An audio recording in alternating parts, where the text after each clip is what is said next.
Welcome to SLEERICKETS, a podcast about poetry and other intractable problems. Thank you all for listening. My name is Alice. I'm one of the SLEERICKETS co-hosts, and I'm here giving Matthew a short break this week. Now, I know that you come here and listen to SLEERICKETS for the latest in poetry news, the latest in poetry gossip. I know you come here for relationship and parenting advice, writing tips, and I know you also listen because you want to be at the absolute cutting edge of cultural commentary. When you get back to the office on Monday morning, you want to have the hottest take on the latest thing that is out. So to help you with that, this week, Matthew, Brian, and I are discussing the film A Complete Unknown, which is, of course, the Bob Dylan biopic that came out exactly 5 months ago on the day that I'm recording this. Hopefully that means that you have seen it by now. A Complete Unknown, look, it's got some strengths and weaknesses, but we're less interested in that side of things than we are in talking about the nature of inspiration and greatness and how lyrics work. Originally, we were all going to try to interpret the very mysterious Dylan song Visions of Johanna, which is linked to in the show notes. But we did less of that and we did more of the talking about greatness. We are also discussing the man at the center of the current Dylan conversation, young Timothy Chalamet, also known as Kylie Jenner's boyfriend, whose acceptance speech at the SAG Awards this year got directly at this question of being one of the greats. So we get towards that at the end and we go into it a lot more on The Secret Show. I'll tell you more about that at the end. But for now, here is our conversation about a movie that you can definitely take your mum to.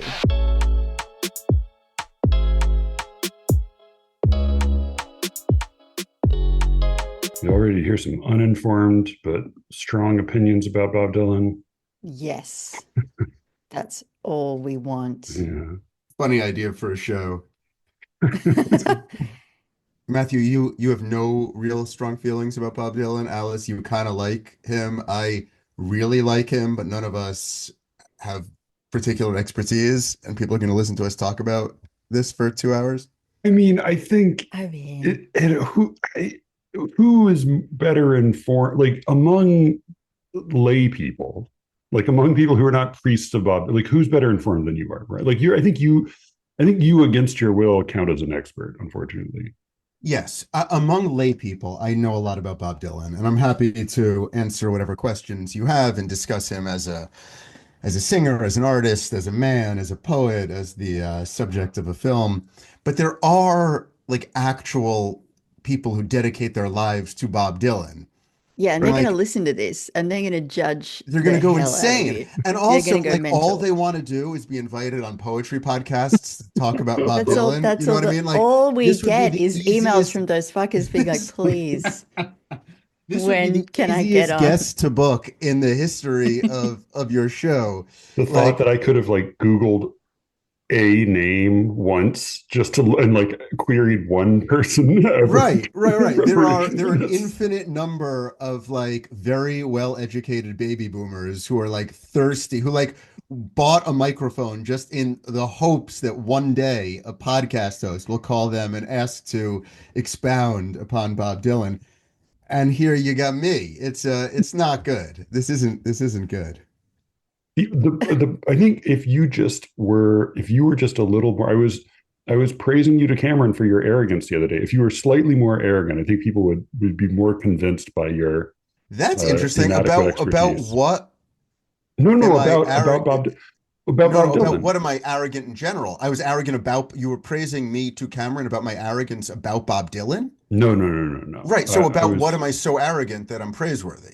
Well, what I said was you had the appealing combination of arrogance and self-deprecation. Okay, that's probably true. Yeah, which I think I think the less qualified you are, the more charmingly uh, hyperbolic you can be with your declarations. The thing about X is Y, like one of Yeah, those. yeah, Yeah, yeah, Yeah, yeah. one of yeah, those. totally. Right. Right. Before we talk about the movie, Brian, can I ask you, even though you are such a newbie and you don't really know anything about Dylan, what did his music used to mean to you and what does it mean to you now? His music was the first joy I found in language, in manipulating words in new and surprising and exhilarating ways. So I mean, I think more than any other work of literature, and because he won the Nobel Prize in literature, we can discuss whether his work constitutes literature, which I am interested in. But I think when I was 13, 14, 15, 16, 17, 18, 19, 20, I found his combinations of words more exhilarating and exciting than any other artists. Now, some of his songs make me smile, but I think that it's very hard to separate one's like adolescent artistic preferences as a middle-aged man from like the actual validity or value of those works of art. So to me, whether it was Boys to Men or Bob Dylan, like I have a similar feeling about both of them now, except like I don't listen to Boys to Men because they're not very good, but I do have that like squirmy, pleasurable embarrassment because these are songs that I listen to when I, you know, first dated or had friends or went on the subway by myself or went and lived in Thailand for 6 months and was alone with my Walkman or Discman or whatever it is. Like it's hard to separate those epiphanic hours as a old adolescent, from my middle-aged reminiscence. So do you listen to his music now at all? I do, yeah. Hmm. I I listen to his music when I'm alone in the car. And then since taking my kids to the Dylan movie, they've been, asking me to put on like a Rolling Stone, and then the Spotify algorithm, then feeds us some comparable Dylan, which mostly they hate, but I get to listen to. When you listen to it on your own, what do you listen to? Because there are 50,000 Dylan songs. So I tend to listen to his like trio of first wave rock masterpieces, which I think most people would agree with me, are Bringing It All Back Home, Highway 61 Revisited, and Blonde on Blonde, which are like the famous post transition to rock albums. The other one I hear named a lot is Blood on the Tracks. Right. So those three, and I don't have this in front of me, but those three were in the mid 60s, the ones I named, like 65, 6 and 7 kind of thing. And then there was a full decade before Blood on the Tracks, which is 75 or 76 or so. So what's interesting about those is like you have early Dylan, which is like freewheeling Bob Dylan and Times They Are Changing Bob Dylan, which are like the folk songs that are beautiful and that made him the superstar. Sort of immediately after those, and that's what the movie is about, are these like world changing rock albums, which people like. Then there are some good albums, but nothing spectacular for a decade until Blood on the Tracks in 1975. And then, to the extent that anybody cares, we can talk about 1980s Dylan. And then he put out this like very cryptic, sad man, lovely album that people really like in the late 90s. I must have been in high school, so it's probably 97, 98, with Time Out of Mind, which is that like croaking, creepy Dylan. And then he put out some stuff after that. But yeah, when I listen to Dylan now, it tends to be the typical, like full album rock ones that people would all put in their top 10, which would be like Bringing It All Back Home, Highway 61 Revisited, Blonde on Blonde, and then Blood on the Tracks. Okay. All right. Hmm. So what about you two? Do you ever listen to Dylan except as a homework assignment and when, like a Rolling Stone comes on, or when you're, around a campfire that doesn't exist singing Times Are a Changing, or are you I was really, really obsessed with Positively Fourth Street for a couple of years. Because it's such like a mean, It's like so fun, mean. insulting song. Yeah, it's great. What I've never heard anything like it. Like it's that and also like a Rolling Stone, the lyrics to both of them suggest this ultra jerk who Totally. is so really nasty. And I don't know why I was into it at the time. I was applying it to some relationship, but I loved it. But I want to know about Dylan the jerk as well, because it feels like he's very present in the movie, in the songs, and like is I don't know, is he any kind of art monster or is he just kind of a mean guy sometimes? Have all three of us seen the Timothy Chalamet movie? Yes. Yes. To what extent do we want to digress and have a brief conversation about that? Or do we want to use the transition of him being an asshole into a way to talk about the movie? That sounds like a good Yeah, transition. that sounds fun to me. I was surprised seeing the movie because I think the thing you described where like you occasionally sing a song around the campfire or you recognize a song that comes on the radio and then sometimes there's a song that you have in your head. I would say my relationship with Dylan was like that, but minus 1/4 of that. Like slightly less than that was Yeah. sort of my relationship to him, except that I did sing both of my daughters Don't Think Twice when they were babies. Yeah, I mean, but even Don't Think Twice is a mean song in Yeah. some ways Yeah, Yes. also, yeah, yeah, yeah, yeah, yeah. which Really is what's sort mean. of fascinating about like you can read Don't Think Twice as totally sincere, where he's saying like, don't worry about breaking up with me, like I'll be okay, but it ain't no use to sit and wonder why, babe, if you don't know by now. It ain't no use sit and wonder Yeah. why, babe. It'll never do somehow. It's like, don't worry about it. Like, don't think twice about breaking up with me, even It's though I'm in love with you and you're breaking my heart. It's like not as sincere. it's a dramatic It's monologue. It's also like he's trying to right, say it's like when you're breaking it's like you're trying to say something, you're sort of trying to be sincere, but you can't help but be cutting. right, Yeah, it feels right, very I mean it feels very true to life that way. right. But it's funny that that's like a song you would sing to your Because daughters. it's so pretty. Right. And that's, I Yeah. think, And they were babies and didn't understand English. they're right. They don't know Yeah. words yet. But I think that there's something about Dylan where he's not very good at being sweet. Like all No, like at Matthew, all. is it your thing that like all love songs are about yourself, like not the other person? Or have I heard somebody else say that? It's either yours or another I don't human think that's being's my thing. theory. Yeah, but I No. I, Yeah. I do think that one thing that Timothy Chalamet is great at is almost simplifying or encapsulating the nature of Dylan's just like fury with the he can't understand how he does it, and he therefore judges other people for idolizing him for doing it. So he's just angry all the time, Yeah.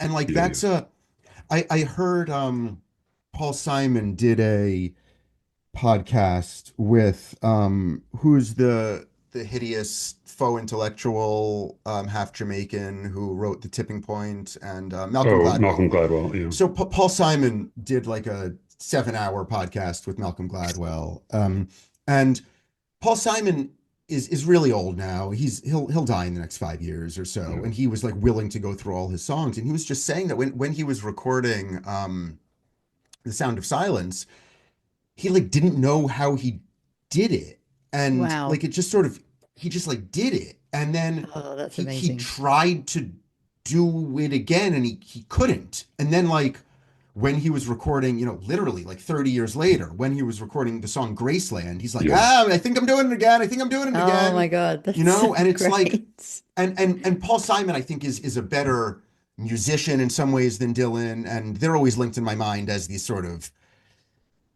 June New Yorkers who my father loved, who had like an initial career and then like a protracted second and third act of their career. I think most people would say Dylan's the bigger genius, but I think Dylan's not willing to have the honest conversation still. I mean, he's on this thing called the Forever Tour, which Mm. started in no never ending tour. It started in the late 80s, and he's like literally never stopped touring, and therefore Yeah. all of his interviews are like still a little wacky.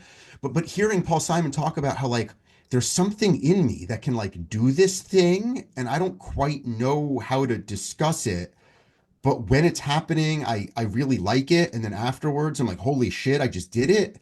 I feel like Dylan is battling against that his entire life, and like whether it's true or not, I think Timothy Chalamet, what he's best at is that sense that like he's angry at everyone who falls in love with him, because like Yeah. what they're falling in love with isn't him, and he's not even like willing to say what he is or how he is or what he is, and nothing he says about his childhood is true, but like he doesn't even, there's not like a truth that he's hiding. It's all, I think he's just like full, and again psychoanalyzing Bob Dylan's ridiculous, but I think that the way that I interpret the cruelty in all of Yeah. his mean songs and all of his love songs is just like a fucking never ending frustration that he can't fully articulate. Yeah, and if you if you want to psychoanalyze further, then there is like a nice touch in the movie is that the most sincere like love he seems to feel for anybody is for post-stroke Woody Guthrie, who can't give him anything, Right. like who can't respond really at all. Yeah, maybe a little bit for Johnny Cash, who is so, Yeah, yeah, so far ahead of him. and who's as big an asshole. Yeah, as big an asshole. Yeah, The David Sims had a really good line about this movie, that it was less about Bob Dylan than about the experience of Dylan moving through your world and watching him struggle to understand Yeah. who or what is making him so special. yeah, we don't really get inside him at all. No, No, no. but I think that the thesis of the movie is there is no inside Yeah, him. he's a black Like there, box. I think he's sort of a genius cipher in the way that I don't. Can you think of a corollary? I mean, I don't know anything about poets, but like, is there a? Because there's like a Yeah, John Ashbery quality Ashbery. to some No, of it. I mean, I think Ashbery comes very Is that much to right? mind. Yeah, Okay, so like, and I feel most disconnected from Dylan when he's most in that mode. right, right, in that in that singing in riddles I mean, mode, or that. I don't know how serious you were in like telling us to spend some time with Visions of Oh Johanna, no, I but was totally serious because I think yeah, that is but like the that's a most song that like difficult. is sits right between like being a fairly straight ahead, wistful love song and being a a self indulgence in playing with riddles and language, and it's that's where he like wins me over and loses me back and forth throughout that song. Yeah, me a little bit too, although I was glad to listen to it. I don't think it's as mysterious as everybody else seems to think it is, but I like it. No, I don't think it's. I think it's just inhospitable. I think he just doesn't give a shit. It's like the contempt that's evident in the. I mean, again, like a nice moment in the movie was Joan Baez hearing his tale he's been peddling about the carnival and just saying, "Oh, you're full of shit. Like, what are you talking about?" Right, and Joan Baez is given that as a way to make her more of a hero in the movie, I think, because she's the only one, where as opposed to that like stunningly beautiful black girl who gets to one scene in the Oh party, yeah, and just get yeah she's like, treated with why utter is it so disdain. hard to accept that I love you? And he's Yeah, like, I just met you last week. Like it's like an easy way to dismiss yeah, everyone. The movie I think has some really astute, fun moments, which is why I enjoyed it. I think his talking impersonation of Dylan is okay. Dylan is such a wonderful talker himself that it's hard to impersonate it, but Chalamet has some of like Dylan's charisma and more physical beauty than Dylan yeah, yeah, has, yeah. so I think that he makes up for it. I think that the movie itself just has some stunning moments I hadn't thought about, like because I'm younger than the people who lived through it, but just like the idea that during the Cuban Missile Crisis, everybody thinks they're gonna die, Yeah. but like Dylan takes that moment to like write a song about how the world is full of violence and like confusing anger, and like he'll wake up or not. Like I know that type of person, and like that is a moment where like, oh, that's who Dylan is, or like Yeah. the movie helped me realize that the times they are a changing is like a funny fuck you song to the generation, because like I come to the times they are changing as a campfire song, as like Right. a classic, of American, purity or simplicity or something. But at the time, he's like insulting everybody's dad, so it's like it's a stand-up routine in some ways, which I didn't fully realize until the movie also. So I think that the movie's best moments for me was when it recontextualized songs that I've listened to. Like A Hard Rain's Gonna Fall is like, that's fucking hardcore to like not be in bed crying, but to write A Hard Rain's Gonna Fall. Or like The Times They Are Changing. It's like kind of fucking like, it's cool to like go up in front of everyone and like insult people with a folk song in a way that folk songs weren't really used in that way. And those were the most successful, most joyous moments of that movie for me. I got that out of it too. The thing about it for me, and it's such a solid movie. I mean, it's made by the guy who made Walk the Line, which is also very solid and serviceable as a music biopic. But the climax of the movie is his electrified performance at Newport. And the book it's based on is Dylan Goes Electric, I think. Yeah. Yep. And it's great. It's just beautifully done. And there's, people are like punching each other and falling into things. And it's all very dramatic. But like, And the one white lady in the front row sitting down, but really grooving out. So like she's having a great time and everyone else around her is rioting.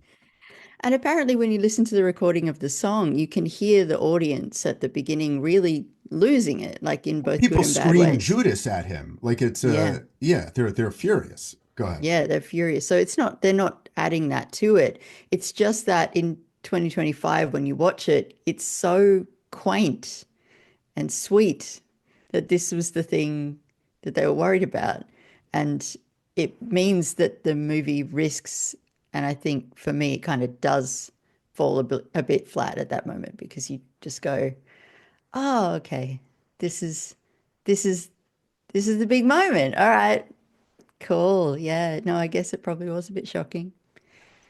Which is why I think Credits. it's a kids movie, the Dylan Yeah, movie. Like it's a kids movie. it's a perfect movie for my 9 and 11-year-olds who like will they win the big game, right? Like will he sing Yeah, well and it's League be of Their happy at the Own. end? Right, it's a Yeah, league of their own, right? And it's like cuz like they kind of lose the big game, but it's okay anyway. Like yeah. it's absolutely a league of their own. And I think if I were to have seen it by myself, I would have thought like, well, this guy's singing is kind of not really like Dylan's, and like there's no real plot to the movie, and we know it's. I mean, I think we all biopics are terrible, right? Like Yeah, they're yeah. This thankfully, I was glad it was not a proper biopic. It right, wasn't actually the whole rise and fall and life, and yeah, right. it So was one. Yeah, this is like a fun historical encapsulation of a moment that I had read about and listened to songs during, but never really seen like this. So like it was a did, yeah. did Go you ahead. see I'm Not Here? It came out when we were in grad school, where Yes. Kate Blanchett plays him at the Newport Folk Well, Festival going right, electric. right, It's and not really a story. It's sort of it's more like vignettes and different and depictions. what But what that movie does is that I did see it, and the absurdity of having Kate Blanchett as well as a little black boy and a country man all play Dylan, like and that's pot-bellied where Christian Bale. right, that's like where the artist statement gets ahead of the work of art a little bit Mhm. in my mind. It's like we're reading an op-ed about what the auteurs think about Dylan there, where it's like he's as much of a little black boy as he is like a beautiful man or a Yeah. androgynous woman. And like that just rang false to me. Like I don't understand that what that means. So the movie, I don't know, that movie frustrated me more than this did. But then again, maybe it's just because I brought my two sons to this one and they like a Rolling Stone now.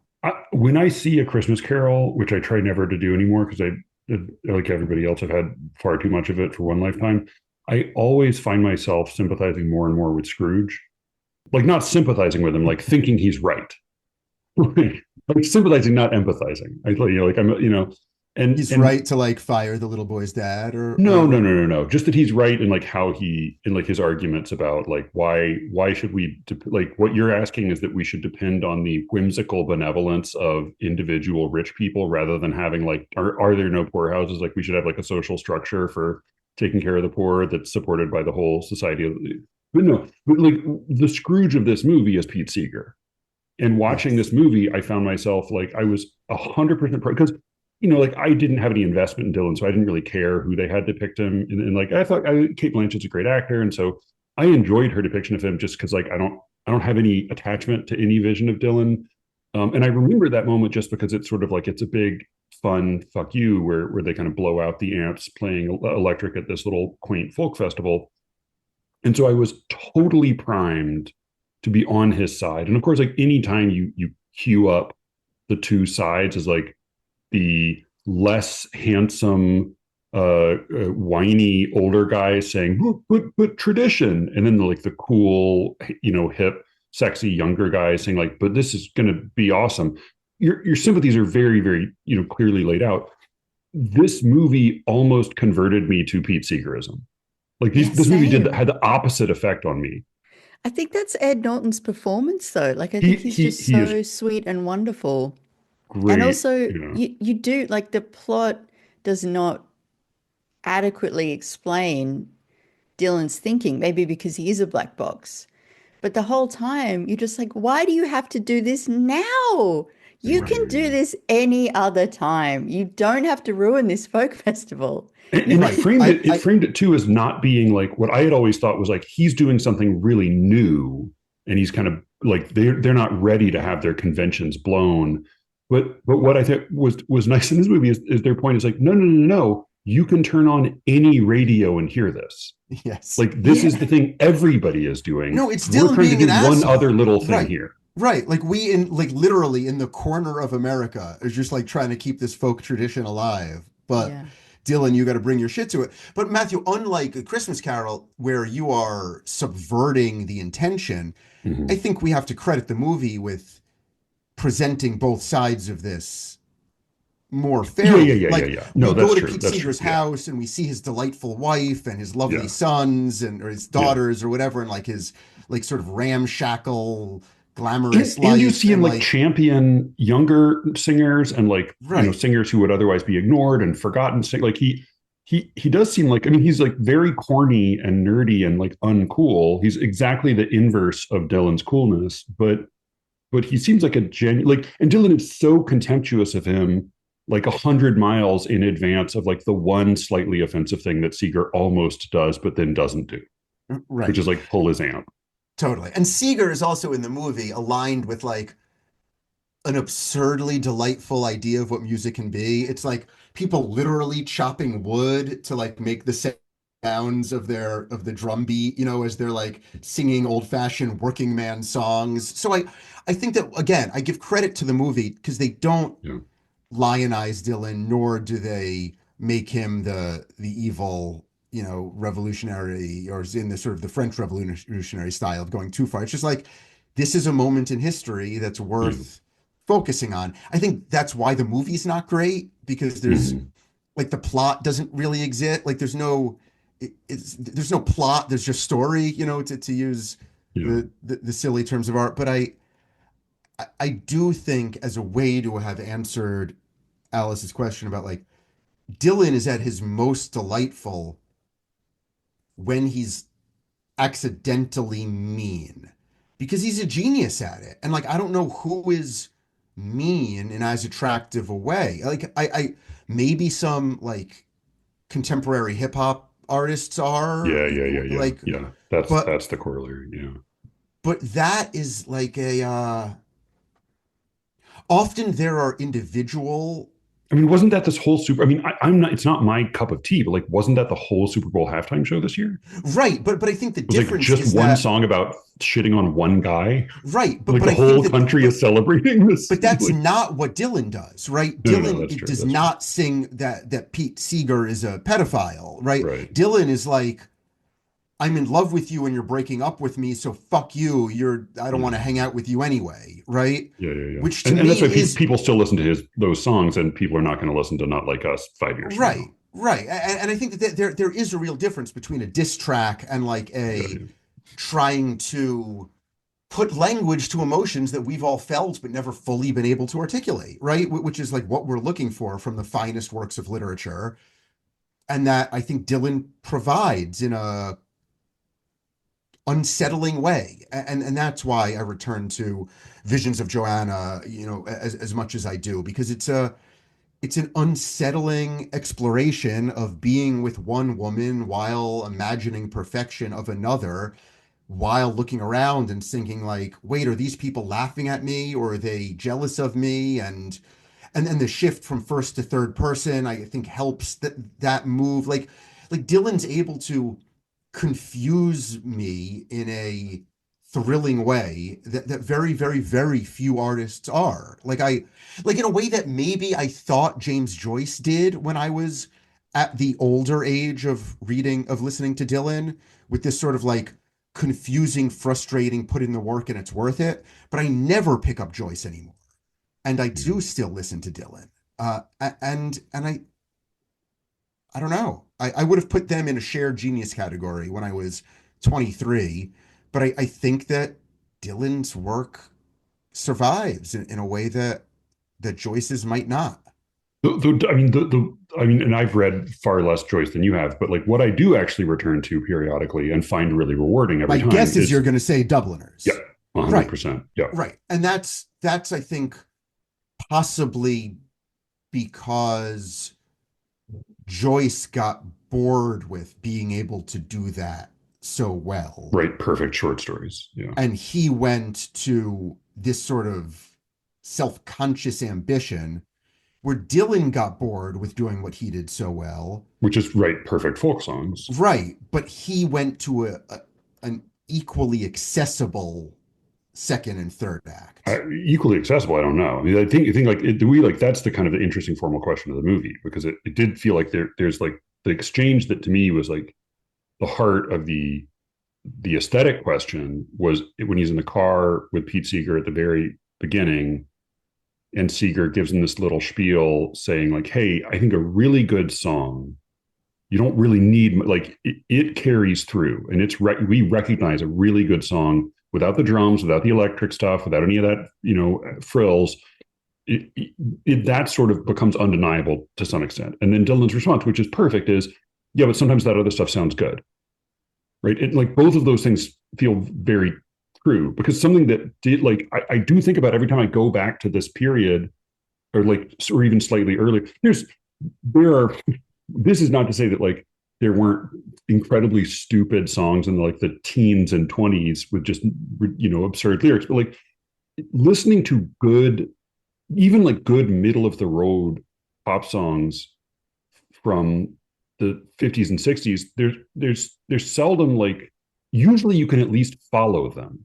And there is a funny thing that happens with, I think, rock and roll, and it's like a combination of like the noisiness of it, like the difficulty of following all the lyrics, combined with the emphasis on like personal mystique versus like the perfection of the song itself, that I think has led to this sort of this funny, like a well-written rock and roll song today will make like 25% of the sense of a well-written rock song in the early 60s.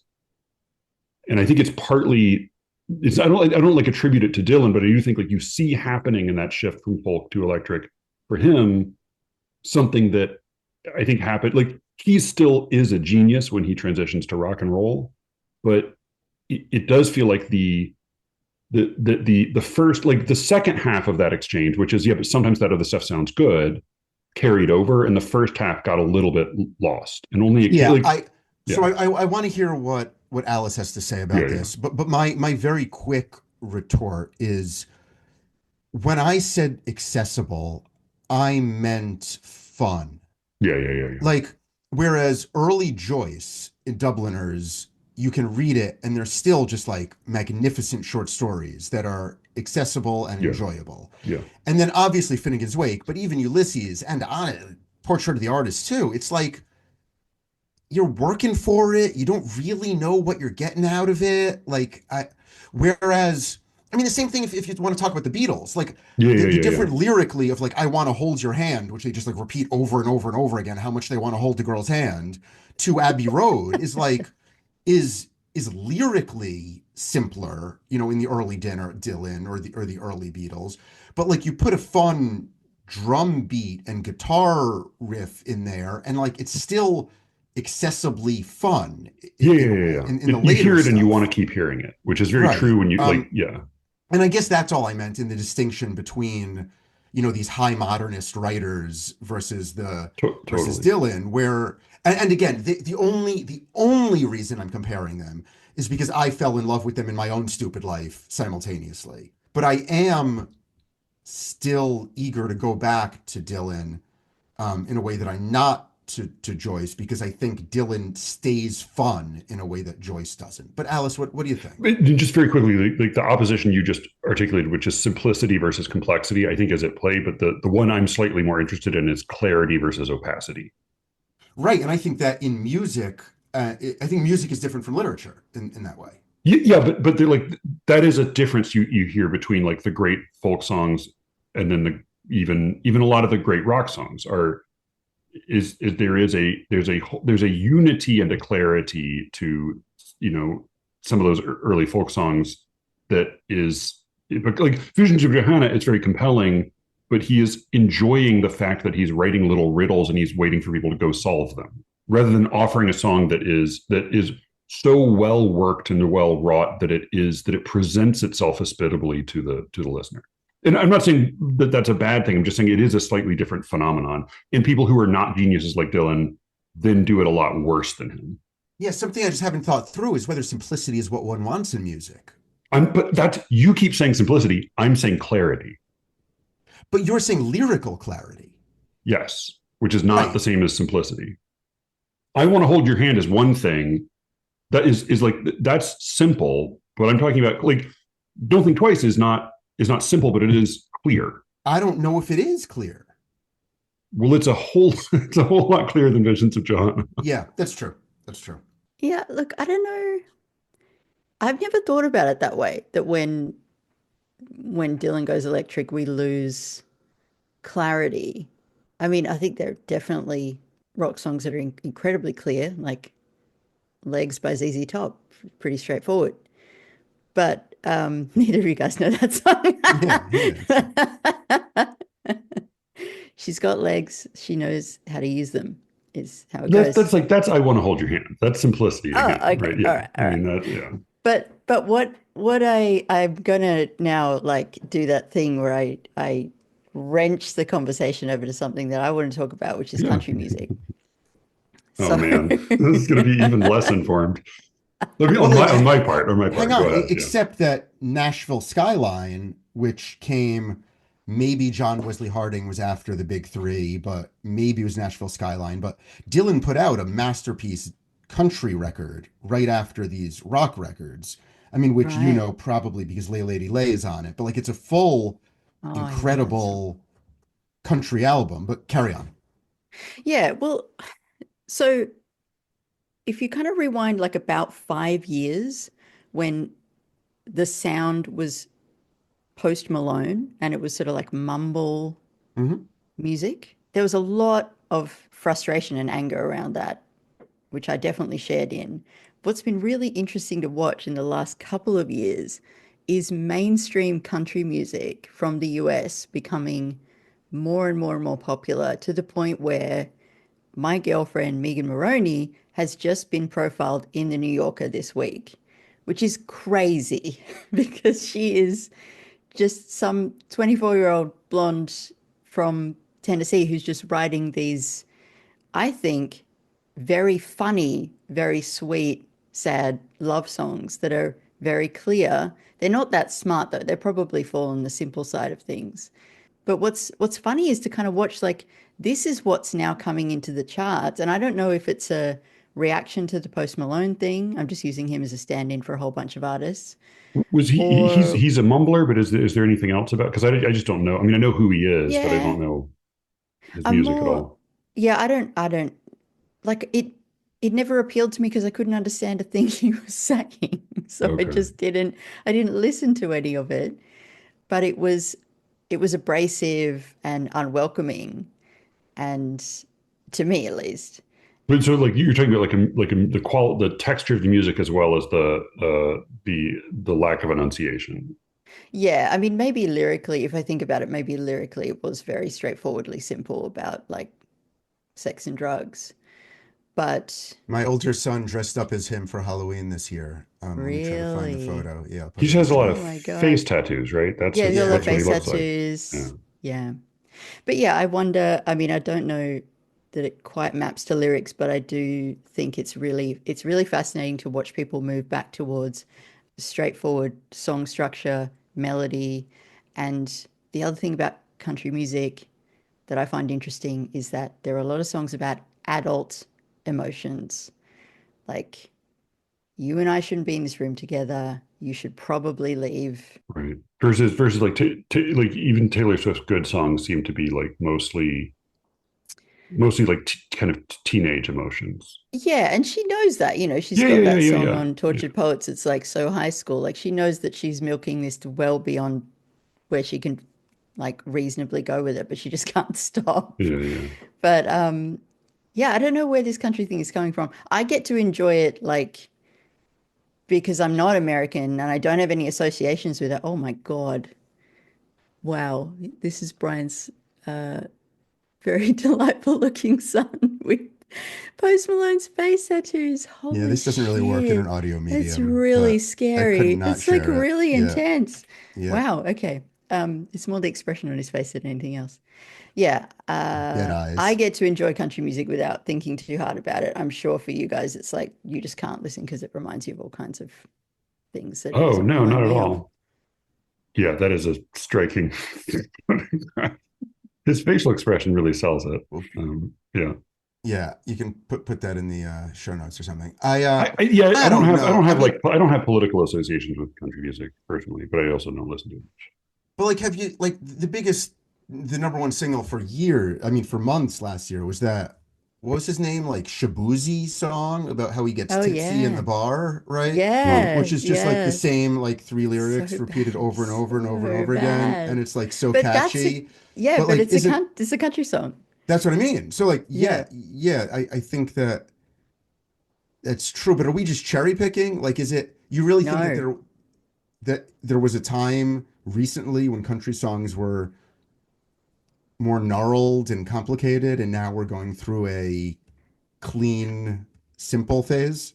No, I don't think it's that. I what I'm sort of badly trying to say is that I think it seems like there's a move away from music that is unwelcoming to like simple structures, clarity in terms of lyrics, and maybe even clarity in terms of emotion. Is it easier to understand what country singers are saying than what rock Very singers are saying? much Like, is that so. part of it?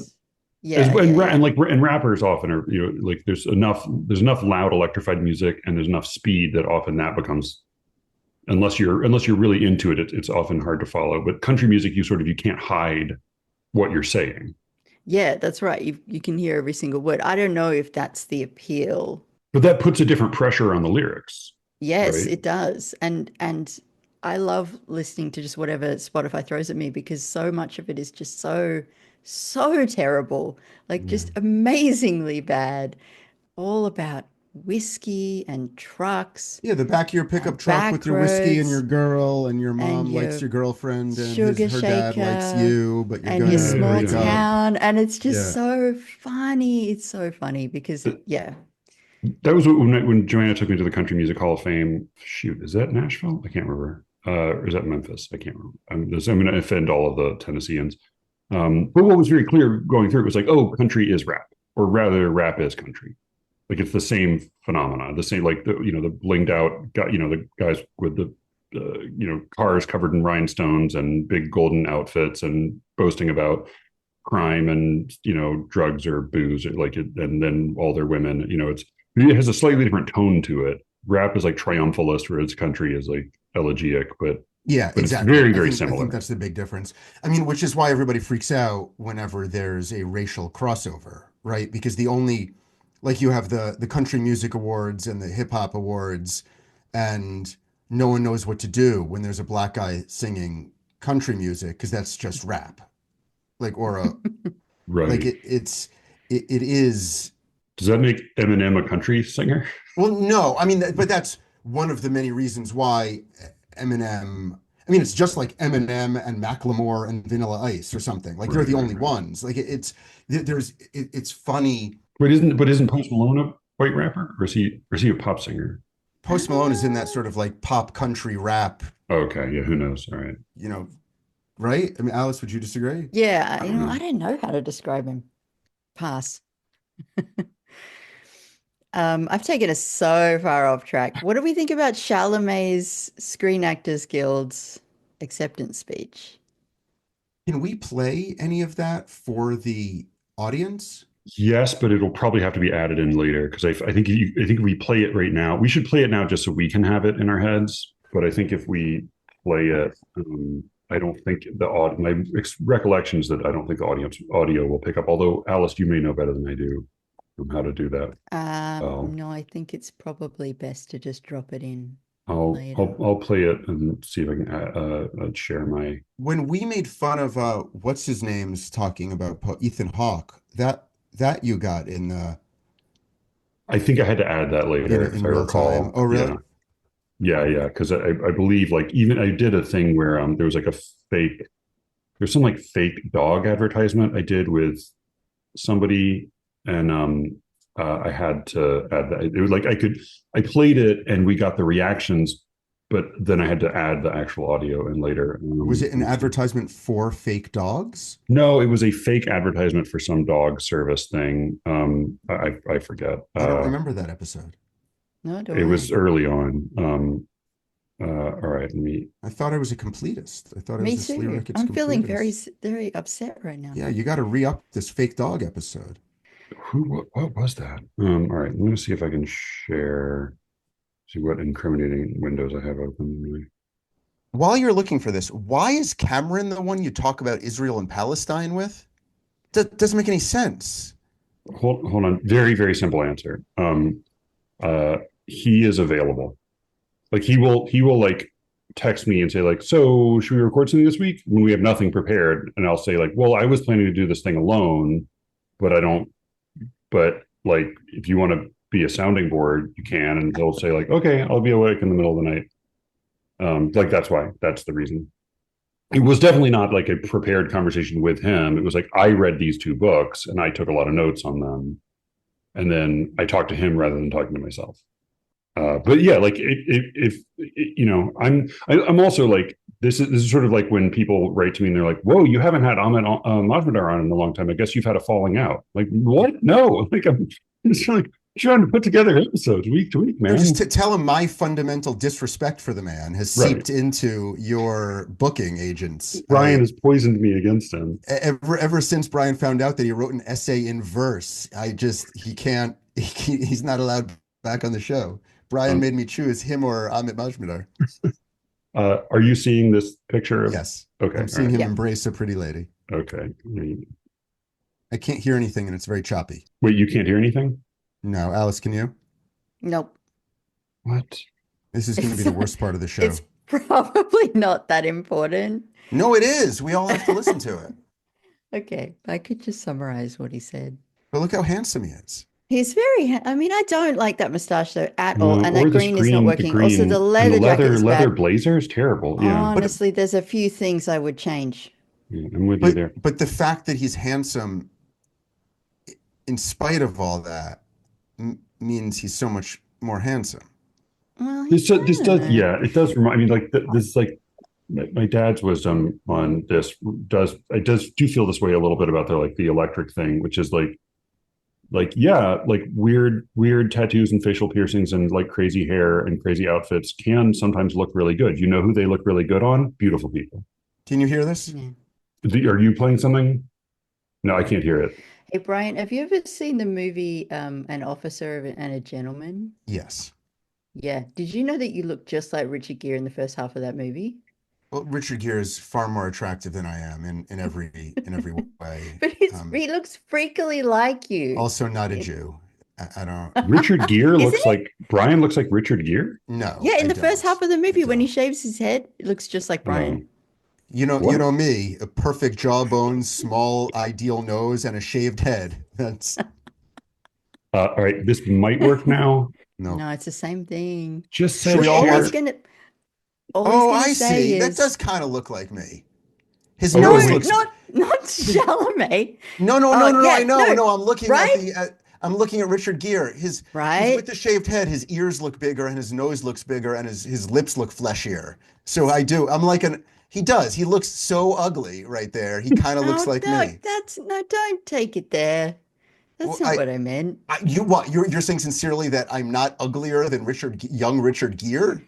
I'm Um, objectively uglier. I feel like this is one of those does my you're ass caught in a look big trap, in this? Alice. This is No, this is a bear trap. You can't pry I this should off. never have mentioned any of this, but I was Uh, trying to kill time before we hear Timothy Chalamet say, "I am really in pursuit of greatness. I am inspired by the greatness here." Daniel Oh, wait, is Day-Lewis, this all you these doing other it? people. Are you doing Chalamet right now? Yeah, I'm just my Chalamet. It's a good Chalamet. You sound about as much like Chalamet as I look like a young Richard Gere.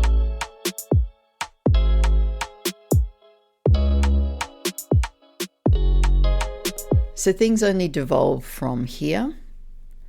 Brian finally figured out how to share images via Zoom, which confuses things so much more. I know I've said this before too, but I just want to underscore that when I record with Brian, because Brian is a morning person and I am not a night person, it's very late at my end and I only get less articulate and more hysterical the later it gets. So in the secret show, things get pretty chaotic. Before I tell you more about that, I want you to hear this Chalamet speech for yourself so you can decide what you think of it. This is, it's weirdly hard to find the whole thing online now, but maybe his people are going around erasing it. But here's the crux of it. And I know we're in a subjective business, but the truth is I'm really in pursuit of greatness. I know people don't usually talk like that, but I want to be one of the greats. I'm inspired by the greats. I'm inspired by the greats here tonight. I'm as inspired by Daniel Day-Lewis, Marlon Brando, and Viola Davis as I am by Michael Jordan and Michael Phelps, and I want to be up there. So I'm deeply grateful to that. This doesn't signify that, but it's a little more fuel, it's a little more ammo to keep going. Thank you so much. So I don't know, thinking about it now, a few weeks after we recorded this conversation, I do think it is sort of pointless to say this. Even though the way that Chalamet says it is so sweet, obviously his heart is absolutely in the right place. He's so earnest. Yeah, I find myself thinking both good for him and all right, mate. All right, off you go. Yeah, I don't know. I'm just not entirely sure it's worth bringing that up. But hey, they're never going to let me play Paul Atreides, so what do I know? In the secret show, which you can subscribe to by going to SLEERICKETS.substack.com, you can get a week for free. And if you're a subscriber, you can submit poems for Matthew to critique. Matthew put out a couple of episodes recently where he critiques listener poems.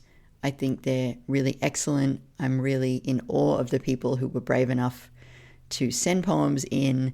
Please do send more poems in because it helps me. It helps me a lot to hear this stuff. But if you head to SLEERICKETS.substack.com, you can hear the secret show half of this episode. In amongst other things, we try to come up with a male celebrity that I find attractive. That takes some work. Matthew also shares a little bit about where he's at with his novel, which I was very interested to hear. And I also have a couple of follow-up questions as a listener. As I always say, I'm a co-host on this show, but I am also a totally addicted listener. I have been checking the website all day to see if the next episode is up. So I come at Matthew with a few questions of my own at the end of that secret show episode. So go and check that out. Before you go, since we're talking about movies today, and since I have the mic, here's another little Alice's Movie Corner moment.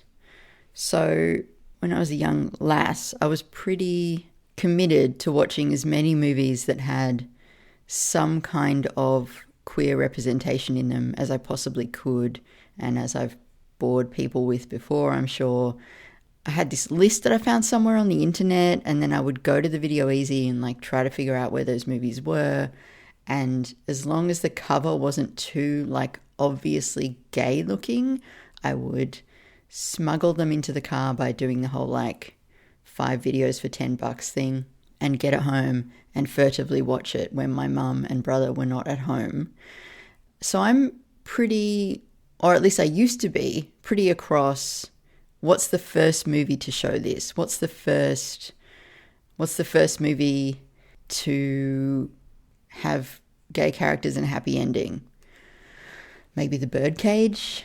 Nope. No. It is Making Love, which came out in 1982. What's the first by, about, and for lesbian movie? Go Fish, which was absolutely my Bible as a kid. I watched this incredible movie this week, which Matthew recommended, called The Night Porter, which has an actor in it called Dirk Bogarde. And I'd seen him in a movie called The Servant. He used to be this like matinee idol working in the 50s, but he was also a gay man. He wasn't out. He did live with his male partner. And he was in the first movie, or the first British film, at least, to name homosexuality and deal with it in any kind of sympathetic way. And that was a movie called Victim, which I haven't seen yet, that was put out in 1961. Anyway, all of this to say, I was very intrigued when Billy Eichner and Nicholas Stoller, who's the guy who made Forgetting Sarah Marshall and Get Him to the Greek and a bunch of other things, and Judd Apatow, came out with this movie a couple of years ago called Bros. And Bros was, Billy Eichner wanted us to know at the time, Bros was the first gay movie to be backed by a major studio and have cinematic release. And I loved that it's such a great thing that he had to do so much hair splitting to be like, this is a first, guys. He really wanted people to come and see it in the cinemas.